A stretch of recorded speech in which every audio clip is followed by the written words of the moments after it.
எல்லாருக்கும் வணக்கம். இந்த வீடியோ பதிவு எதுக்குன்னா, ஒரு 2 முக்கியமான விஷயத்த உங்ககிட்ட தெளிவுபடுத்துறதுக்காக தான். ஒன்று இந்த திருச்சி கிழக்குன்னு போயிட்டு இருக்குல்ல, அதுக்காக. இன்னொன்று நான் ரீசெண்டாக அட்டன் பண்ண ப்ரெஸ் மீட்டில் ஒரு வார்த்தையை கான்ட்ரவர்சி ஆக்கிட்டாங்க. முதல்ல இந்த ப்ரெஸ் மீட்டை பற்றி பேசிடலாம். நான் ப்ரெஸ் மீட்டு கொடுத்துட்டு வந்துட்டேன். ஒரு விஷயத்தை கான்ட்ரவர்சியாக மாற்றி அது தப்பாக 2-3 பேர் பேசுகிறேன்னொடனே நான் ட்வீட் போட்டுட்டேன், எழுத்துப்பூர்வமாக போட்டுட்டு, நான் ஏங்க மக்களை போய் அப்படி பேச போகிறேன், நான் ஏன் மக்களை போய் அப்படின்னு நினைக்க போகிறேன், தெரு நாயிலிருந்து வீடு வரைக்கும் புரிதலை பற்றி பேசணும்னு நினச்சேன். நான் பாட்டு ட்வீட் போட்டு எழுத்துப்பூர்வமாக போட்டுட்டு நான் ஷூட்டிங் போயிட்டேன். ஷூட்டிங் பண்ணிக்கிட்டே இருக்கோம். 2 நாளுக்கு அப்புறம் பார்த்தீங்கன்னா ஃப்ரெண்ட்ஸ் எல்லாம் ஃபோனு, நண்பா நீ இதுக்கு ஒரு வீடியோ போட்டால் நல்லாயிருக்கும், எல்லாம் தப்பாக புரிஞ்சிட்டு இருக்காங்க, ஒரு சிலர் இதை அட்வான்டேஜாக எடுத்துக்கின்னு உன்னை பற்றி தப்பாக பேசிகிட்டு இருக்காங்க அப்படின்னா, இப்போ அதான் ஒரு தடவை ட்வீட் போட்டுட்டான்ல, விட்டு நம்ம அதுக்கு போய் சும்மா பேசிகிட்டு இருக்கக்கூடாது. தப்பு நம்ம பண்ணால் பரவாயில்ல, நம்ம தான் பண்ணலையே அப்படின்னு விட்டாச்சு. அதுக்கப்புறம் என்னுடைய ட்ரஸ்ட்டு குழந்தைங்கள்லாம் ஃபோன் போட்டு, நம்ம படிக்க வச்ச குழந்தைங்க அங்கங்கே வேலை பண்ணிகிட்டு இருக்காங்கல்ல, அங்கிள் நீங்கள் இதுக்காக ஒரு வீடியோ போடுங்க ப்ளீஸ், இது ரொம்ப தப்பாக போய்ட்டுருக்கு அப்படின்லாம் பேசினாங்க. என்னடா இது எல்லாம் அப்படி சொல்கிறாங்களே அப்படின்னு பார்க்கும்போது, வீட்டுக்கு போனால் வீட்டில் அம்மாவும் அப்செட்டில் இருக்காங்க. இதுக்கு தான் நான் ஒன்று அரசியலுக்கு போவானு. நான் ஐயோ இது ஏதோ ரொம்ப தப்பாக இருக்குது போல். ஃப்ரெண்ட்ஸுங்கிட்ட எல்லாம் கேட்டு பார்த்தா, நம்ம சொன்ன எண்ணங்கள் வேறு, இவங்க தப்பாக பேசிகிட்டு இருக்காங்க, அதுவும் ரொம்ப தப்பாக இருக்குது அப்படின்னும் போது, எனக்கு ரொம்ப க்ளோஸான ஒரு பையன் ஒருத்தர் இருக்கார் என்னுடைய ட்ரஸ்ட்டில். அவர் பேர் ராஜகோபால். அவர் ஒரே ஃபோனில், அங்கிள் நீங்கள் இதுக்கு ஒரு ட்வீட் போட்டு ஆகணும், நீங்கள் அந்த ராஜகோபால் யாருன்னு நான் உங்களுக்கு இன்ட்ரடியூஸ் பண்ண போகிறேன். இது வரைக்கும் நான் பசங்களை டான்ஸ் ஆட வைக்கிறாருன்னு மேலோட்டமாக பார்த்துருக்கீங்க, பசங்களை படிக்க வச்சுருக்காங்கன்னு மேலோட்டமாக பார்த்துருக்கீங்க, அவங்க ஹாப்பியாக இருக்காங்க, இவங்க டான்ஸ் ஆடுறாங்க, இவங்களை படிக்க வைக்கிறாங்க, மாஸ்டர் பர்த்டே கேக் வெட்டுறாரு, இது மட்டும் தானே பார்த்துருக்கீங்க. ஒவ்வொரு வாழ்க்கையிலும் எவ்வளோ கஷ்டம் இருக்குது, அவங்கள நான் எவ்வளோ கஷ்டப்பட்டு வளர்த்தேன் அப்படின்றதெல்லாம் அப்போல்லாம் ரீல்லாம் இல்லை. இப்போ சொல்கிறேன், ஒரே ஒரு பையனுடைய அவர் எப்படி சேர்ந்தார், அவருடைய கஷ்டம் என்ன, நான் எவ்வளோ கஷ்டப்பட்டேன், அவர் இப்போ எந்த நிலைமையில் இருக்கார், எந்த நிலைமையில் இருந்தாலும் நான் அவர் எப்படி விடாமல் இருக்கன்றதை அந்த பையனை இன்ட்ரடியூஸ் பண்ணுறவாங்க. இவர் பேர் தான் ராஜகோபால். இந்த வீடியோவில் பேசியே அவனுன்ற முடிவில் வந்திருக்காரு. இவர் நிறைய ஆசைப்பட மாட்டார், ஏதாவது ஆசைப்பட்டு கேட்டால் செஞ்சிடணும், எல்லாம் கொஞ்சம் கோவம் வர அவருக்கு. இவர் யாருன்னு முதல்ல நான் சொல்கிறேன். இவர் சேர்ந்தது 20 வருஷத்துக்கு முன்னாடி என்கிட்ட சேர்ந்தார். எப்படி தெரியுமா சேர்ந்தார்? நைட் நான் படுத்துட்டு இருக்கேன், ஒரு 11 மணிக்கு சொல்கிறாங்க, கீழே உங்கள் வீட்டு கீழே யாரோ ஒருத்தர் வெயிட் பண்ணுறாங்க சார், உங்களை பார்க்கணும் அப்படின்னு சொல்கிறாங்க. இல்லைங்க 11 மணி ஆயிடுச்சு, காலையில் வர சொல்லுங்க அப்படின்னு. ஒரு சிலர் படிப்புக்கு ஹெல்ப் கேட்டு வருவாங்க, இந்த ஆர்ட் ஆப்ரேஷன் ஹெல்ப் கேட்டு வருவாங்க அப்படின்னு நினச்சி, சரி படிப்புக்காக தான் வந்திருப்பாங்க நான் நினச்சிக்கிட்டு காலையில் வர சொல்லுங்கன்னு சொல்கிறேன். இல்லை அப்பா அம்மா இல்லை, யாருமே இல்லை, ஊர்லேருந்து உங்களை நம்பி வந்துட்டாராம், ஸோ உங்களை பார்க்கணுன்னு வெயிட் பண்ணுங்கிறார். கீழே போய் பார்த்ததும் தான். அப்போ இவர் கொஞ்சம் நடப்பார், நல்லா நடப்பார், கொஞ்சம்னா பெண்டாய் நடந்து போய் வர அளவுக்கு இவரால் முடியும். போய் பார்த்தேன், அப்படியே கண்ணில் அப்படியே தண்ணி, அப்படியே கலங்கி என்னை அப்படியே கட்டி பிடிச்சார் 20 வருஷத்துக்கு முன்னாடி இவர். ஸோ அந்த அணைப்பிலே எனக்கு ஃபீல் ஆச்சு, இது வலி உள்ளே ரொம்ப இருக்குது, அவருக்குள்ளே நிறைய வலி இருக்குதுன்னு என்னால் ஃபீல் பண்ண முடிஞ்சது. ஏடாக நானும் உட்காந்து கேட்டேன், இல்லை சார் எனக்கு அப்பாவும் இல்லை அம்மாவும் இல்லை யாரும் இல்லை, என்னால் கொஞ்சம் தான் நடக்க முடியும், எனக்கு நீங்கள் உங்களை பற்றி கேள்விப்பட்டேன் சார், நான் இங்கேயே உங்கள் கூடவே தங்கிக்கிறேன் சார், உங்களை பற்றிலாம் நான் படிச்சிருக்கேன் சார், எனக்கு அப்பாவா அம்மாவா இருந்து நீங்கள் என்னை பார்க்கணும் சார் அப்படின்னு.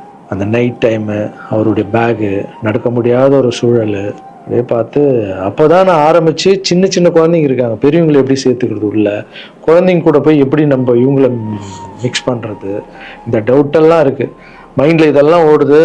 எல்லாம் சின்ன பசங்களாக இருக்காங்க, இவர் பெரியவராக இருக்கார், எப்படி உள்ள இதெல்லாம் போயிட்டு இருக்கும்போது கூட யோசனை பண்ணிக்கிட்டே இருக்கேன். பட் எது நடந்தாலும் இல்லை, கடவுள் அமைச்சிருக்காரு, அவ்வளோதான், சேவையே கடவுள், வாங்க நான் பார்த்துக்கலாம் அப்படின்னு அவர் அப்படியே உள்ளே கூப்பிட்டு போய் ஃபஸ்ட் டைம் சாப்பாடு போடுறோம் வீட்டில். அந்த பசியில் அவர் சாப்பிட்டது அதெல்லாம் கூட இன்னும் கூட எனக்கு ஞாபகம் இருக்குது. அந்த பசியில் சாப்பிடும்போது கண் கலங்கிட்டே இருந்தார், அவ்வளோ பசியில் இருந்தார் அவர். ஸோ இவருக்கு கீழே ஒரு ரூம் கொடுத்து, ஆஃபீஸ்க்கு போகிறதுக்கு முன்னாடி கீழே ஒரு ரூம் கொடுத்து, இவருக்குன்னு ஒரு செப்பரேட் ரூம் கொடுத்து, குழந்தைங்கள்லாம் உள்ளே இருப்பாங்க, இவர் மட்டும் ஆஃபீஸ்க்குள்ளே போகிறதுக்கு முன்னாடி ஒரு ரூம் கொடுத்து இங்கே தங்குங்கன்னொடனே அவர் அழுது எல்லாம் பயங்கர ஹாப்பியாக ஸ்டே ஆகிட்டார். அப்புறம் பார்த்தீங்கன்னா அப்படியே காலம்போது என் கூடவே இருக்காரு, ஹாப்பி, எல்லாமே மறுபடியும் இம்ப்ரூவ் ஆயிடுச்சு. ஒரு 3-4 வருஷத்துக்கு அப்புறம் ட்ரஸ்ட்டுக்கு நிறைய பேர் போகிறது இதெல்லாம் இருந்தது. அப்புறம் ஆஃபீஸில் உட்காருவோன்னா இவர் ரூம் பக்கத்துலேயே இருந்ததால் நான் என்ன சொன்னேன்னா, கண்ணா நம்ம ரூம் நம்ம மேலே மாற்றிக்கலாம், ஏன்னா ஆஃபீஸ் இருக்குது, உங்களுக்கும் தூங்கணும், டிஸ்டர்ப் ஆகும், நிறைய க்ரௌட் வந்துட்டு போகிறாங்க அப்படின்னு கேஷுவலாக, நம்ம பிள்ளை தானே, நீ மேலே எடுத்துக்கிடா கண்ணா அப்படின்னு சொல்லிட்டு போயிட்டேன். திடீர்னு நைட்டு ஃபோன் வருது, ராஜகோபால் கழுத்தை அறுத்துக்கிட்டாரு, அவருக்கு ரத்தம் ஊற்றுதுன்னு. என்னன்னு புரியல. நானும் ஒய்ஃபு எல்லாம் பதறிச்சுட்டு ஓடணும். போய் பார்த்தா ஒரு பிளேடில் எடுத்து கழுத்தை அறுத்துட்டு இருக்காரு. என்னன்னு ஒர்க்கர்ஸ் கிட்ட கேட்டால் அவங்க சொல்கிறாங்க, இல்லை நீங்கள் கீழே ரூம்லேருந்து மேலே மாற்றிட்டீங்களா அப்படின்னு. பார்க்கறதுக்கு தான் இவர் விளையாட்டு போல மாதிரி இருப்பார், அமைதியாக இருப்பார், பயங்கர வால் இது. உடனே நைட்டு ஹாஸ்பிட்டலுக்கு அந்த சூழலை கொஞ்சம் நினச்சி பாருங்கள. இதெல்லாம் இல்லாமல் நான் நார்மலாக நிம்மதியாக படம் பண்ணணுமா, வந்தோமா, எக்ஸசைஸ் பண்ணணுமா, தூங்கணுமா அப்படின்னு நான் இருந்திருக்கலாம்ல. மக்களுக்கு ஏதோ ஒன்று பண்ணணும் தானே. இந்த ஒரு பையனுக்கே எப்படி நைட்டெல்லாம் போய் ஹாஸ்பிட்டலில் உட்காந்து அவருக்கு என்ன ஆகுமோ ஏது ஆகும்னு பயந்து, அதுக்கப்புறம் கூப்பிட்டு வந்து எதுவும் ஆகலன்னு கண்ணா இப்படி பண்ணாதுன்னு அதுக்கப்புறம் தான் அவரே புரிஞ்சுக்கிட்டார். ஒரு மாதம் மேலே இருந்தவொடனே, ஆமாம் மாஸ்டர் கீழேன்னா எல்லாம் வந்துட்டு போவாங்க, எனக்கு தூக்கமே இருக்க, மேலே நிம்மதியாக இருக்கு மாஸ்டர், ஹாப்பியாக இருக்குன்னு. இந்த மாதிரி பசங்களுக்கு டக்குன்னு கோவம் வந்துடும். அதை புரிஞ்சுக்கணும். இந்த ஒரு பையனுக்கே இந்த ஸ்டோரி இருக்குது. அதுக்கப்புறம் இவர் என்ன பண்ணார், நல்லா நடந்திருந்த பையன் வெளியே போகாதுன்னு சொன்னால் என்ன கேட்காம ஏதோ வெளியே போயிருக்காரு. ஏதோ ஒரு இடத்துல போய் விழுந்து பேக் போனு அடிபட்டுருச்சு. அவ்வளோதான், ஆப்ரேஷன் பண்ணாதான் இவரால் உட்காரவே முடியும்னு சொல்லிட்டாங்க. சரி, ஒரு ஹாஸ்பிட்டல் நான் டிசைட் பண்ணி ஆப்ரேஷன் போனாலும் நான் இந்த ஹாஸ்பிட்டல்லாம் ஆப்ரேஷன் பண்ணிக்க மாட்டேன், நான் காவேரி ஹாஸ்பிட்டலில் தான் ஆப்ரேஷன் பண்ணிக்கன்னு சொன்னார் அவர். ஏன்டா அது காவேரி ஹாஸ்பிட்டலில் அந்த டைமில் வந்து கலைஞர் ஐயா இருக்கார்ல, அவர் வந்து அந்த ஹாஸ்பிட்டலில் உடம்பு சரியில்லாமல் இருந்தார். இவர் அந்த நியூஸ்லாம் பார்த்துட்டு காவேரி ஹாஸ்பிட்டல் தான் சிஎம்லாம் இருக்காங்கல்ல, அதான் பெரிய ஹாஸ்பிட்டல், அங்கே தான் எனக்கு வேணும் அப்படின்னு. என்ன பண்ணுறது, தம்பி போல புள்ள மாதிரி வந்துட்டாரு. அதே காவேரி ஹாஸ்பிட்டல் கூட்டு போய் அங்க ஒரு டாக்டர், இப்போ டாக்டர் பேர் என்ன கண்ணா? ஷாம் சுந்தர் டாக்டர். இப்ப கூட போய் பார்த்துட்டு வந்தீங்கல்ல, இப்ப கழுத்துக்கு அவர் ப்ராப்ளம், இப்ப போய் பார்த்துட்டு வந்திருக்காரு. உங்களுக்கு ஆபரேஷன் எத்தனை நாள் ஆச்சு, எத்தனை வருஷம் ஆச்சு? 5 வருஷம் ஆச்சு. 5 வருஷத்துக்கு முன்னாடி அந்த காவேரி ஹாஸ்பிட்டலே போய் இவருக்கு ஆபரேஷன் பண்ணி, இதெல்லாம் பப்ளிசிட்டி பண்ணணும்னு சொல்லியிருந்தா கீழே விழுந்தது போட்டிருக்கணும், ஆபரேஷன் டாக்டர் எப்படி பண்றாருன்னு போட்டிருக்கணும். ஆபரேஷனுக்கு அப்புறம் என்ன தெரியுமா நடந்தது, அதுதான் ஆபரேஷனுக்கு அப்புறம் இவரால் நடக்க முடியாது, ஒரு ஆளை போட்டு தான் பார்த்துக்கணும்னாங்க. அப்புறம் இவருக்கு ஒரு அம்மா வேலைக்கு ஆளை போட்டோம் இவரை பார்த்துக்கிறதுக்கு வீட்டில். இதெல்லாம் என் சொந்த வீட்டில் வளர்க்குறேங்க, நான் ஃபர்ஸ்ட் வாங்கின வீட்டில் வளர்க்குறேன். ஆமாம், இதெல்லாம் என்ன சர்வீஸு, மக்களுக்காக பண்ணுறது. மக்கள் பணத்தால் தான் நான் நல்லா இருக்கேன். மக்களை போய் நான் தப்பாக பேசினேன்னு சொன்னோன்னே வலிச்சிருச்சு. எங்கள் அம்மாவே வீட்டுக்கு போகிற அழுதுட்டாங்க, இதுக்கு தான் நீ அரசியலுக்கு போவானான்னு சொன்னேன். ஒரு பையனுக்கு எப்படின்னா எத்தனை ஃபிசிக்கல் சேலஞ்சு நீங்கள் பார்த்துருப்பீங்க, என்னெல்லாம் நடந்திருக்கும் என் லைஃப்பில். அதை விட 60 குழந்தைங்களுக்கு என்னென்ன ப்ராப்ளம். ஒரு குழந்தைக்கு கொரோனா வந்து எல்லா குழந்தைக்கும் கொரோனா வந்து. இப்போ தான் வந்து ட்ரஸ்ட்ல எல்லா பசங்களும் பெருசாகிட்டாங்க, ஒரே ட்ரஸ்ட்ல இருக்கக்கூடாதுன்னு பசங்க அங்கங்கே படிக்க வச்சு அவங்க பாட்டி வீட்லேயே அங்கங்கே இருக்காங்க. இப்போது ஒரு வாரத்துக்கு முன்னாடி தான் ஃபாதர்ஸ் டே வந்தது. நான் வளர்த்த குழந்தைங்க எல்லாரும் எனக்கு வந்து செலிப்ரேட் பண்ணுறாங்க. இன்னும் நம்ம இங்கே தானே வளர்ந்தோம், அப்பா தானே வளர்த்தாருன்னு என்னை பார்த்து இந்த பூச்செண்டு கொடுக்கும்போதெல்லாம் எனக்கு அவ்வளோ ஒரு சந்தோஷம். அதனுடைய அன்பு பார்த்தீங்கல்ல, யாருக்காவது கிடைக்குமா? ஸோ இதெல்லாம் மக்களுக்கு மேலே வச்சுட்டு இருக்க அன்பு மட்டும்தான். நீ பேசணுமா? என்ன பேச போற? அதான் நான் அங்கிள் சொல்லிட்டேன் உன்னை பற்றி எல்லாமே. இல்லை, நான் கொஞ்சம் உண்மையாக சொல்லணும். சரி சொல்லு. இது வந்து யார் நம்ப மாட்டாங்க. இப்போ நான் வந்து பாதிக்கப்பட்டவன். சரி சொல்லு. நீங்க எப்படி பார்த்துட்டீங்கன்னா அந்த கடவுளுக்கும் எங்கள் அம்மாவுக்கு தான் தெரியும். இது நான் வந்து மக்கள் மாதிரி உங்களுக்கு நான் உண்மையாக சொல்லுவேன். நான் கும்பல அனைத்து கடவுள் மேலானேயும் என்னை பெற்ற அம்மா மேலானேயும் சொல்லுவேன். இந்த பின்னாடி நிற்காதுல்ல, இவர் எங்கள் சார் மட்டும் இல்லை, எனக்கு அம்மா அப்பா எல்லாமே இவர் தான். எங்கள் அப்பா பெரிய கோடீஸ்வரர் அப்படின்னு என்னை வந்து நான் இப்படி வாழ்ந்துட்டேன் அப்படின்னு எங்கள் அம்மா என்னையும் அனாதையை விட்டுட்டாரு. எங்கள் அம்மா என்னை விட்டு போனதுக்கப்புறம் இந்த உலகத்தில் எப்படி வாழ போகிறோம் அப்படின்னு ரொம்ப தயக்கமாக இருக்கு. இது நீ ஃபீல் பண்ணக்கூடாதுன்னு நான் பேசுனேன். இங்கெல்லாம் அதெல்லாம் இருக்கக்கூடாது, புரியுதா? இல்லை டே ஆமா, இதெல்லாம் அழக்கூடாது. நீ ஸ்டாப் பண்ணி பேச வேணாம், நீ பேச வேணாம். நான் பேச ஆகணும். உனக்கு அடைக்கண்டா, தொண்டை அடிச்சுன்னா பிரச்சனை வரும். என் உயிரை போனாலும் பரவாயில்ல, என்ன என் உயிருக்கு கொடுத்து நீங்க இப்போ எங்கள் அம்மா எங்களை எப்படி 10 மாதம் சுமந்து பெற்றாங்களோ அது மாதிரி இப்போ நான் உயிரோட உங்க முன்னாடி இருக்கேன்னா இந்த இவரு கொடுத்த தைரியமும் இவரு கொடுத்த 10 லட்ச ரூபா செலவு பண்ணி தான் நான் இப்போ உட்காந்துருக்கேன். இன்னொரு தகுதிக்கு அவ்வளோ கூடிய ஹாஸ்பிட்டலில் நான் போய் ஆப்ரேஷன் பண்ணது கனவு கூட நினைக்க முடியாது. ஒருத்தங்க ஹாஸ்பிட்டலில் போய் சேர்க்கும் போது அவங்க சொந்த பண்ணோம் ஏதாவது வந்து பார்ப்பாங்க, ஆனால் என்னையாலும் வந்து பார்க்கறதுக்கு ஆள் கிடையாது. ஆனால் என் மாசு அந்த ஒரு கோலை கூட தெரியாமல் டெய்லி வந்து பார்ப்பாரு. போதும் உங்க பேர் ஆல்ரெடி கழுத்து வலியில் இருக்க, ரொம்ப பேச எமோஷனல்லாம் டிஸ்டர்ப் ஆகும். உங்களை கிட்ட போய் சொல்றது இந்த உலகத்துக்கு நான் வந்து நீங்கள் எப்படி சொல்லி நான் போனால் கூட பரவாயில்ல. ஏன்னா உங்களை எல்லாரையும் தப்பாக பேசுகிறேன், எனக்கு ரொம்ப கஷ்டமா இருக்கு. சரி அதெல்லாம் புரிஞ்சுப்பாங்க கண்ணா, அதெல்லாம் மக்கள் தப்பா பேசல, தப்பா பேசுற மாதிரி பண்றாங்க. நான் சொந்த வீட்டை கூட எங்களுக்காக கொடுத்துட்டு ஒரு வாழை வீட்டில் போயிருந்தாரு. இந்த காலத்தில் அப்படி யாருங்க செய்வா? இந்த ஒரு பையனுடைய வாழ்க்கையில எவ்வளோ கஷ்டங்க, எத்தனை குழந்தைங்க வளர்த்துருப்பேன், எவ்வளோ கஷ்டத்தை பார்த்துருப்பேன். எனக்கு ஒன்றே ஒன்று பண்ணுங்க, எங்கள் அண்ணன் தப்பாக பேசியிருக்க மாட்டார், யார் என்ன தான் சொன்னாலும் அவர் இதை பண்ணியிருக்க மாட்டார்ன்ற சப்போர்ட் மட்டும் எனக்கு போதும். ஏன்னா எங்கள் அம்மாண்ட இவ்வளோ கெஞ்சி எத்தனை வருஷத்துக்கு அப்புறம் அம்மா ப்ளீஸ் ப்ளீஸ்மான்னு சொல்லி விஜய் சார் வந்ததால் ஒரு நம்பிக்கை வந்து அம்மா போன்னு சொன்னாங்க. இப்போது இந்த விஷயம் எப்போ ஸ்டார்ட் ஆச்சோ இந்த கான்ட்ரவர்சி, அப்போத்துலேருந்து அம்மா மறுபடியும் பார்த்தியா நான் இதான் சொன்னார். ஏன்னா அம்மாவுக்கு 70 வயசு ஆகிடுச்சுப்பா, அவங்க சொல்லி புரிய வைக்க முடியாது. அம்மா ஒரு சிலர் தான் வீடியோ போடுறாங்க, பொதுமக்களுக்கு ஒன்றுமே இல்லை நம்ப மாட்டாங்கம்மான்னு சொன்னால் கூட அவங்களுக்கு ஒரு மாதிரி இருக்கும், வயசானவங்க நம்ம போய் எழுத்தும் பேச முடியாது. ஏன்னா நிறைய பேர் நான் பார்க்குறேன், இன்னும் எல்லாத்துக்கும் அம்மா அம்மா அம்மா அம்மான்னு. அம்மா தானே சார் எனக்கு என்னுடைய ஃபஸ்ட்டு ரசிகை, எங்கள் அம்மா ஃபஸ்ட்டு குரு, ஃபஸ்ட்டு டீச்சரு, அதுக்கப்புறம் என்னுடைய தெய்வம், என்னுடைய பெஸ்ட்டு ஃப்ரெண்டு, எல்லாமே என் வாழ்க்கையில் தாய் தாங்க. தாய் இல்லைன்னா நான் இல்லவே இல்லைங்க, நான் மட்டும் இல்லைங்க, இந்த உலகத்தில் யாருமே இல்லை. என் தாயுடைய ஆசீர்வாதம்னா நான் வந்து இருக்க முடியாது. நான் பேசினா தாயின்னு வரும், அது வரலன்னா தான் தப்பு.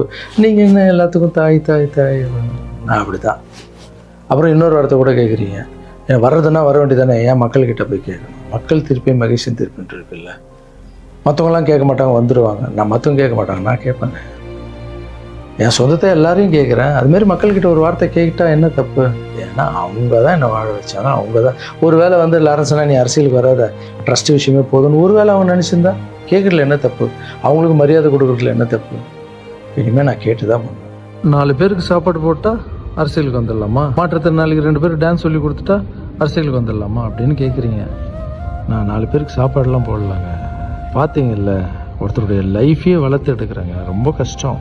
எல்லாரும் அரசியலுக்கு நான் வந்த அப்புறம் இதை பண்ணுறேன் அதை பண்ணுறேன்னு சொல்லுவாங்க, ஆனால் நான் பண்ணிட்டு வரேன்னு சொல்கிறேன், இன்னும் வரேன்னு கூட சொல்ல. அதுக்குள்ளே அப்படி பேசாதீங்க. 4 பேருக்கு சாப்பாடு போட்டு அரசியலுக்கு வந்துடுறேன். நான் என்னுடைய கஷ்டம் ரொம்ப பெரிய கஷ்டங்க, ரொம்ப வலி இருக்குது எனக்குள்ளே. நான் நிஜமாக உழைச்சிருக்கேன்.